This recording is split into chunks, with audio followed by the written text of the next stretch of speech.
Quand doit-on désobéir ? C'est une des questions qu'on se pose devant le film de Stanley Kubrick, sorti en 1957, Les Sentiers de la Gloire. Au milieu de la Première Guerre mondiale, le général français Brouillard incite le général de brigade Miraut à lancer ses hommes à l'assaut d'une position allemande située au sommet d'une colline fortifiée appelée la Fourmilière. Le général Miraut refuse d'abord, alléguant son attachement à ses hommes, dont la vie vaut plus cher que tout, mais il se laisse vite convaincre par une éventuelle promotion. Malgré les tentatives du colonel Dax pour lui montrer que la mission est vouée à l'échec, Miraut insiste pour que l'assaut soit lancé. Le régiment du colonel Dax est repoussé par le feu ennemi et forcé de se replier. Miraut, hors de lui devant cet échec, ordonne de tirer au canon sur ses propres troupes pour les forcer à attaquer. L'officier d'artillerie refuse d'y obéir, à moins que l'ordre ne soit écrit. Le général Miraut traduit alors le régiment en cour martiale pour l'acheter devant l'ennemi. Il faut donner l'exemple, et il demande qu'une centaine de soldats soient fusillés.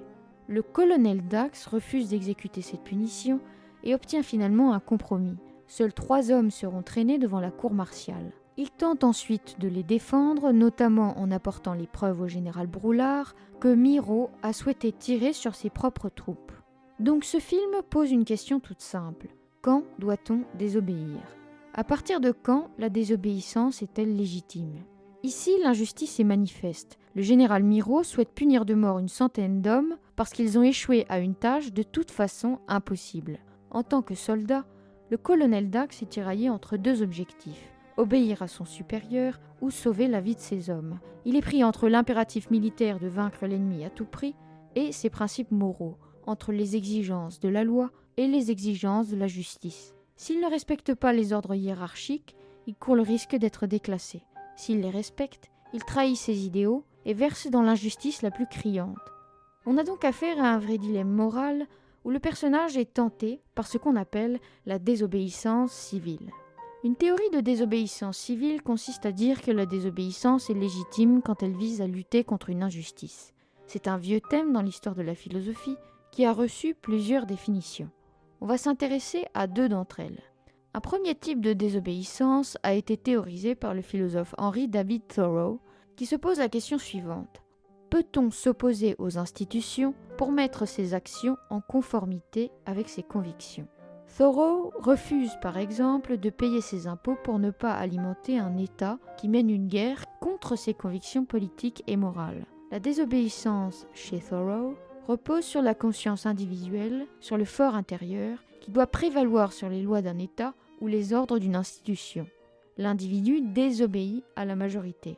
Dans Les Sentiers de la Gloire, on pourrait penser que Dax désobéit au sens de Thoreau. La justification de sa désobéissance, c'est sa morale individuelle, quelque chose qui lui dit en lui-même « c'est injuste ». Mais il y a une autre définition plus contemporaine de la désobéissance civile, c'est celle du philosophe John Rawls. La désobéissance civile est définie par Rawls comme un acte public non violent, décidé en conscience, mais politique, contraire à la loi, et accompli le plus souvent pour amener un changement dans la loi ou bien dans la politique du gouvernement.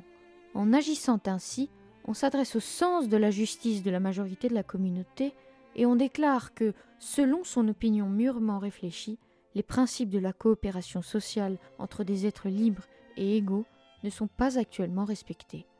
Dans Les Sentiers de la Gloire, on retrouve bien les critères posés par Rawls. Le refus d'obtempérer du colonel Dax est public. Il ne s'en cache pas et veut au contraire que tout le monde en ait connaissance. Il est contraire à la loi puisqu'il sait qu'il peut être puni pour son opposition à ses supérieurs. Enfin, il est non violent. Dax ne va jamais user des armes contre ses supérieurs ni appeler à la mutinerie. Il s'énerve, il discute, mais jamais il n'a recours à la force. La désobéissance civile n'est ni une résistance armée, ni du terrorisme. Mais surtout, l'action de Dax est un acte politique. La désobéissance civile, au sens de Rawls, n'est pas fondée sur les intérêts ou les principes d'un seul individu. C'est un recours à la conception commune de la justice qui sous-tend l'ordre politique. Le colonel Dax n'est pas un objecteur de conscience qui demande simplement une exception personnelle pour ne pas se battre sans forcément s'opposer au choix des autres. Au contraire, Dax désobéit au nom d'une conception commune de la justice et pas au nom d'une moralité personnelle ou d'une doctrine religieuse. Ce à quoi il s'oppose, c'est le fait de donner l'exemple en condamnant à mort des innocents. car c'est déroger au principe que tout crime est d'abord une responsabilité individuelle, même en temps de guerre. Et c'est là que la désobéissance civile selon Rawls se distingue de la désobéissance civile selon Thoreau. Ce n'est pas juste une objection individuelle de conscience en vertu de principes supérieurs. Son action n'est pas seulement morale, elle est politique. Si Dax se comportait vraiment selon les principes de Thoreau, il aurait pu se contenter de dire « Si vous voulez punir ces hommes, faites-le sans moi, car je ne l'approuve pas. » Mais ce n'est pas ce qu'il fait. Il déploie toute son énergie à faire changer la règle applicable au nom de principes communs. En réalité, le problème que pose le film, c'est qu'il n'y a pas toujours de consensus sur ce qu'est la justice. Rawls nous parle de situations où la majorité est consciente qu'il existe une injustice et qu'il faut changer la loi en vigueur. Sauf que si ce consensus n'est pas réuni, alors il n'y a plus de base pour la désobéissance civile. Et c'est ce qu'il se passe à l'issue du film. Dax réalise qu'il est le seul, dans cette guerre atroce, à avoir un sens encore un peu aiguisé de la justice. En l'absence d'un idéal commun, la désobéissance civile échoue. Kubrick nous montre la solitude du dernier homme juste face au reste de l'humanité embourbée dans la guerre, endormie moralement par la fatigue des combats.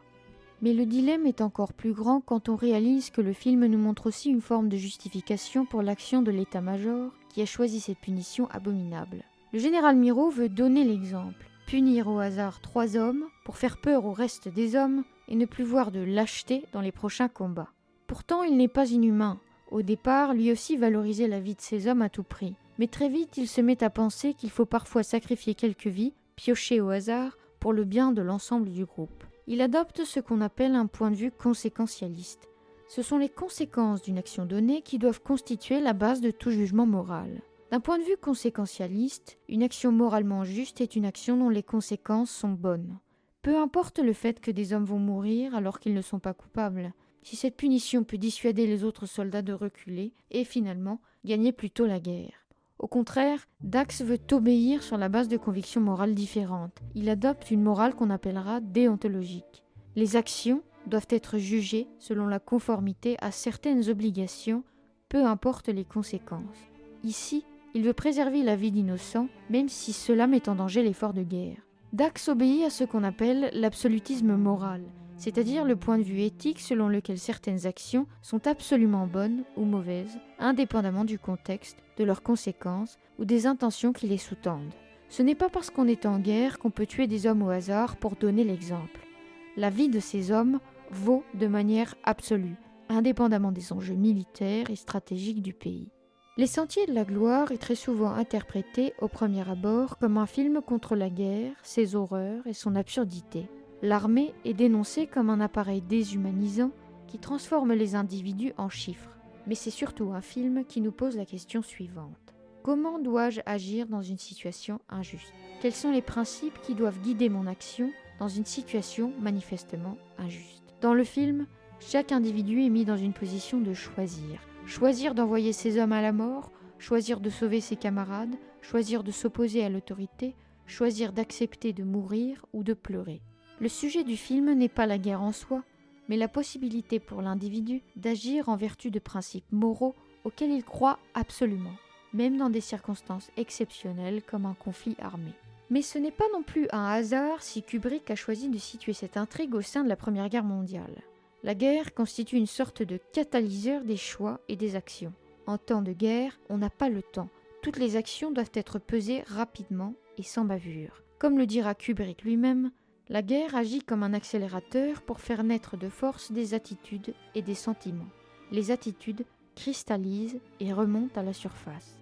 Mais la guerre, ça veut dire aussi l'abolition partielle, voire complète du sujet moral.